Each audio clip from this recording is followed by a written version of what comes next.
اب مسئلہ یہ ہے کہ ہم یہ دیکھ رہے ہیں کہ جی ہمیں یہ سوچنا ضرور پڑے گا کہ جی 2017-18 میں اگر نیازی صاحب کا یہ ویژن ہوتا 25-50-100 سال آگے والا تو یہ کنڈیم کرتے کہ جی اس طرح کا اقتدار مجھے نہیں چاہیے.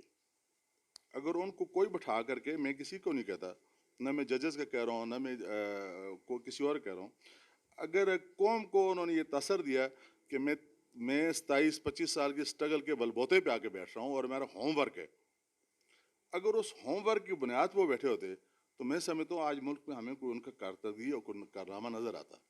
ماں سوائے اس کے جو آپ نے کہا کہ دیکھیں نا، عشق، جنون یہ بندے کو پاگل بنا دیتا ہے. تو بعض اوقات عشق لیلا مجنوں کو ہوتا ہے اور زلیخا یوسف کو ہوتا ہے. دیکھیں اب یہ جو عشق ہے نا، اس کو میں مصنوعی کہوں گا. مثال کے طور پہ عمران خان سے مجھے بھی عقیدت اور احترام تھی، میری ذاتی ملاقاتیں تھیں، مگر میں نے عمران خان سے کہا تھا کہ آپ جو آج ہماری قوم کو ایک ہوپ دے رہے ہو، اٹ از اے روپ آف ہوپ، اس کے لیے آپ کو ایگزیکیوشن کی ضرورت ہے. فار ایگزامپل کہ جی گورے آ کے یہاں پہ ملازمتیں کریں گے، 1 کروڑ نوکری ہوگی، 50 لاکھ گھر ہوں گے. میں نے کہا دیکھیں نتھنگ از پرفیکٹ، مگر آپ نے انیشیٹو لینا ہے پریکٹیکلی، قوم دیکھے کہ جو آپ کہہ رہے ہیں آپ اس کے اوپر عمل کریں.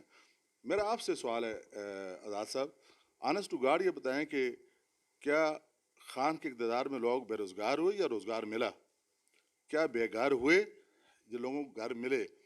میں سمجھ رہا تھا کہ شاید یہ شخص جو ہے وہ تھرڈ پارٹی جب اٹھتی ہے تو اس کے ساتھ دیگر پارٹیوں کے جو لوگ ہوتے ہیں ان کی اٹیچمنٹ اپنی جگہ پہ ضرور ہوتی ہے، مگر وہ تیسرے بندے کی کامیابی کو اپنے ملک کی کامیابی سمجھتے ہیں. عمران خان کے فالوور جو ہیں اس میں جنون زیادہ پایا جاتا ہے، ریئلسٹیکلی لوگ جو ہے نا وہ بہت کم ہیں، میچور لوگ کم ہیں. میں مثال دیتا ہوں کہ جہاں پہ کوئی ایسا جلسہ بتا دیں جس میں سب سے پہلے کوئی ناز گانے کا، یہ مشرقی سیاست ہماری جو ہے نا اقدار کی ہے. یہاں پہ خواتین کو اپنی بہنیں تصور کرنا، ان کو ماننا، یہ ہمارے اس معاشرے کو جو ہماری اقدار ہے اس کو فروغ دیتا ہے.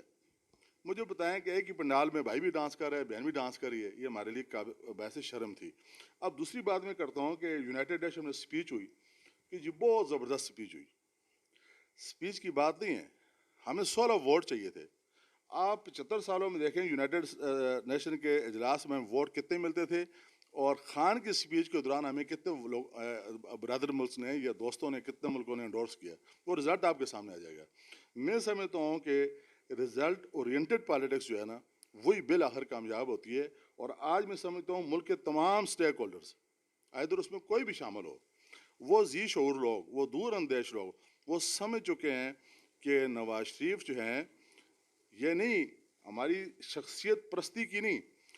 اس نے کہا جی کہ ہزارہ موٹر وے، میں آپ کو مثال دیتا ہوں کہ یہ 3 سال میں بنے گی، آپ کو 26 مہینے میں بنا کے دی. انہوں نے کہا جی کہ یہ موٹر وے پشاور تک بنے گی، بنی ہوئی ہے. یہ کراچی تک بنی، اب دیکھیں ملتان سے سکھر تک بن چکی ہے. اب آپ کی جب مسافتیں، آپ کی جب کمیونیکیشن ہوتا ہے، وہ ورڈ جو لیڈر کا ہے اس کا اگر 30% بھی آن کرے تو میں سمجھتا ہوں کہ ہمیں اس کو فالو کرنا چاہیے، نہ کہ ہمیں اپنی جنون کی حد تک اور عشق کی حد تک اپنا وہ ملک کو اس کے اوپر ملک کو اس کے اندھیرے میں نہیں پھینکنا چاہیے. اور آج میں سمجھتا ہوں کہ دیکھیں آپ کے 38,000 پہ 38,000 یہ جو سٹاک ایکسچینج وہاں آ چکی تھی. ڈالر آپ کا 102 سے 210-15 پہ چلا گیا تھا. اگر آپ اسٹیٹسٹک وائز دیکھیں گے، آپ کو سب کے منہ سے آپ نے سنا ہوگا، خاک سب کے منہ میں اللہ کرے میرے منہ میں بھی، کہ ملک دیوالیہ ہو رہا ہے، ملک سری لنکا بن رہا ہے. مجھے آپ بتائیں آج آپ کا ملک سری لنکا نہیں بنا انشاءاللہ. اچھا ملک صاحب، میرا سوال آپ سے نیازی صاحب کے مستقبل پہ تھا.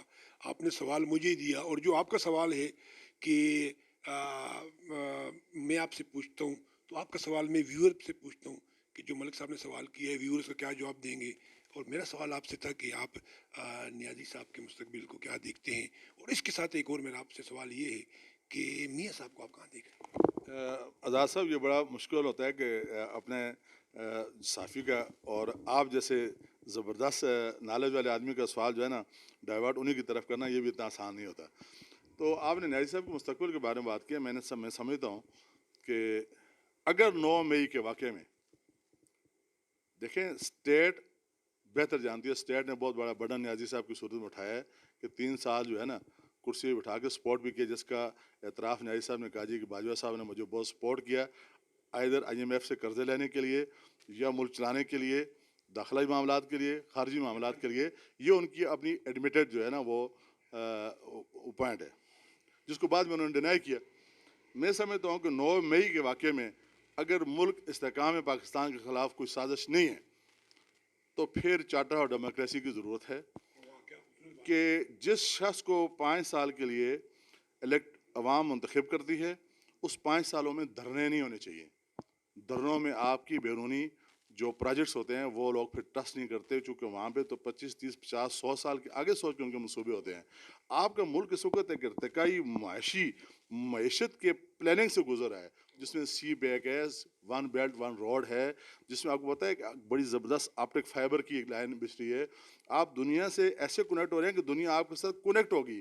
جب آپ ایسے ارتقائی سسٹم سے گزرتے ہیں تو پھر دنیا کو کھٹک رہی ہوتی ہے کہ یہ کل ایک کلیدی، یونیک، منفرد معیشت رکھنے والا ملک ہوگا جو ہماری مجبوری بن جائے گا. تو اس وقت دنیا میں آپ معیشت کا وہ کھلواڑ کھیل رہے ہیں جس میں پاکستان کو آپ سپر پاور بنا رہے ہیں ایشیا میں معاشی اعتبار سے. آپ نے ملک کے استحکام کو، ملک کی سیکورٹی کو تو کر لیا 98 میں، اب جو آپ کرنے جا رہے تھے اس ویژن کو آپ نے بلاک کر دیا ہے. اس کے لیے ایک نظر چارٹر آف ڈیموکریسی کی ضرورت ہے. میں نے فارغ چوک کے اپنے بعد میں کہا تھا کہ جو میں دیکھ رہا ہوں کہ بے نظیر کو اور نواز شریف کو ٹرک کے ایک ہی چھتی کے اوپر، لوگوں نے کہا ممکن نہیں ہے. میں نے کہا اگر ملک کے انٹرسٹ میں تو یہ ممکن ہے.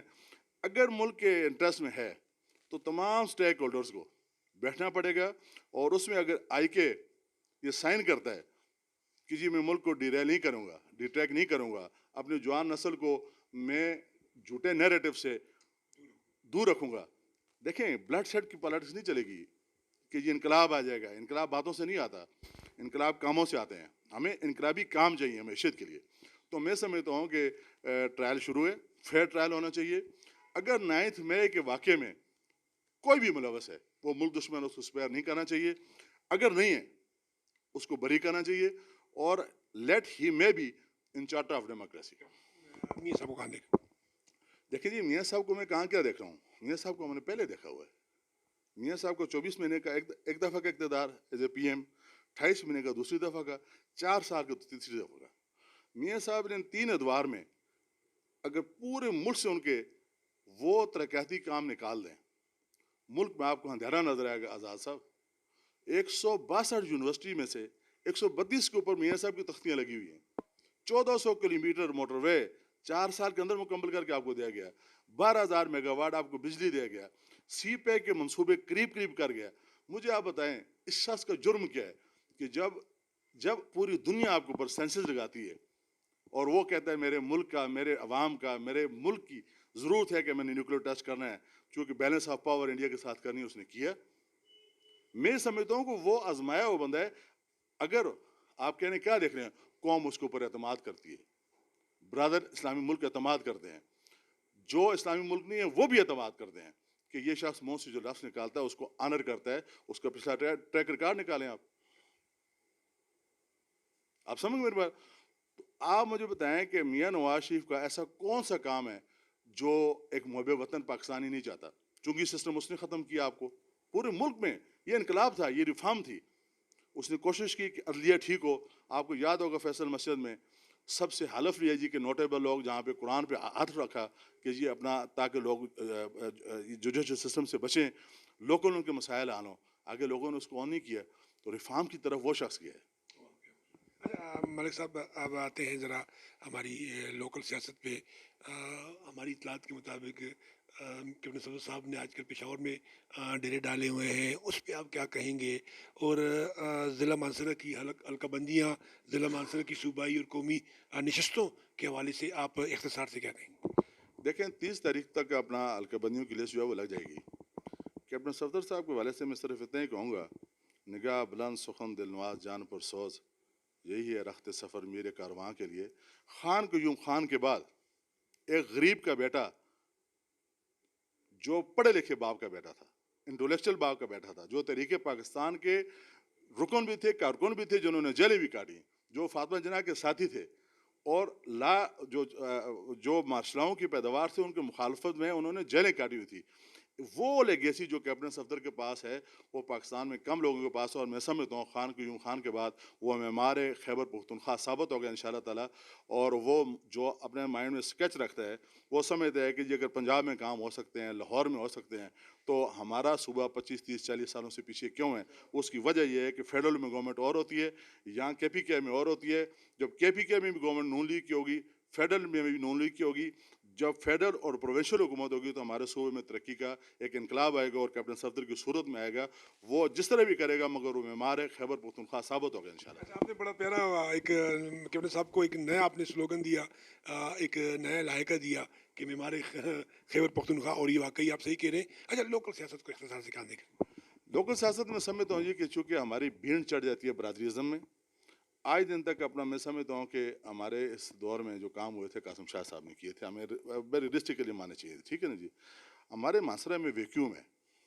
ویکیوم یہ ہے کہ ہمارے ہاں پالیٹیشنز کم اور برادریزم پہ ہم زیادہ چلتے ہیں. تو میں سمجھتا ہوں جب تک آپ مانسرا سے اس چیز کا خاتمہ نہیں کرتے، اس نفرت کا خاتمہ نہیں کرتے، late it be finish.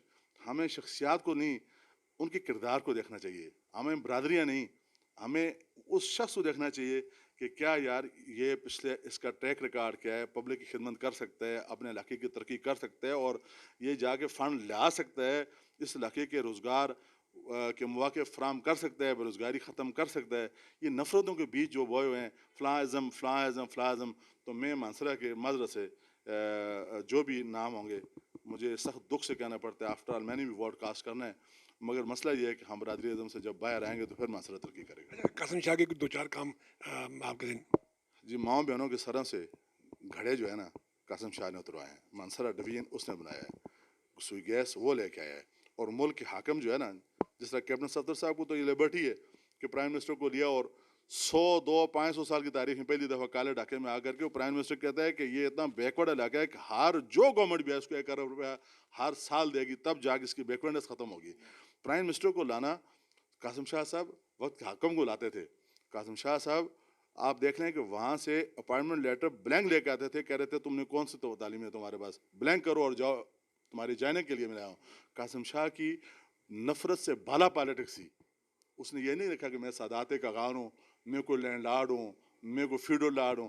Qasim شاہ صاحب بنیادی طور وہ بھی ہمیں سے تھے، اور آج میں سمجھتا ہوں ان کے بچوں کی تربیت اچھی ہے اور وہ بھی ان کے نقش قدم پہ چلے گئے تو اپنا وہ کام کریں گے. قاسم شاہ صاحب کی خدمات کو ہم نہیں بھول سکتے. خوبصورت بات کہ انشاءاللہ جی. ناظرین، ہمارا پروگرام ملک صاحب کے ساتھ چلتا رہے گا دو بدو میں. انشاءاللہ آپ نیکسٹ جو پروگرام ہمارا ہوگا وہ لوکل جو ہماری سیاست ہے، جو قومی صوبائی اسمبلی ہے، ان پہ کیا ہونے جا رہا ہے اور ان پہ کون آنے والا ہے. تو آپ اپنے سوالات کمنٹس میں چھوڑ سکتے ہیں.